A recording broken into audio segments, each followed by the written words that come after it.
red যাইতো না বয়া দিছি অনেকটা তুই গেল 14 আছে মিস দে 11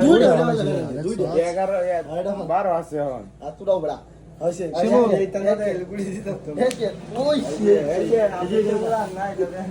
বেড়ান ভিডিও করতেছ না দাগ বইলো মার দাগ লাগে না তোর দেখি ভাইরা ওই আপনি রেটটা মারছে কই গুড গেছে না দে আবার রেটটা মানে সাপ বানায় মারলে যায় এটা কোন কাম করলে বুঝ পাইতাম না কই সেই ভিডিও করো হ্যাঁ গো গো তুই রেডার হেগুড়ি রে না তোরা ভোট দিলো আমি দুইটা খেলিস না দুর্দান্ত খেলা চলছে দর্শক সব মাঠের বাইরে মাঠের ভিতরে খেলুয়া সব মাঠের বাইরে দে ভাই তুই এগুড়া এনো মারে দে হালকা করে যে রেটটা ধরা হইছে মার তুই এনো এনা এনা যে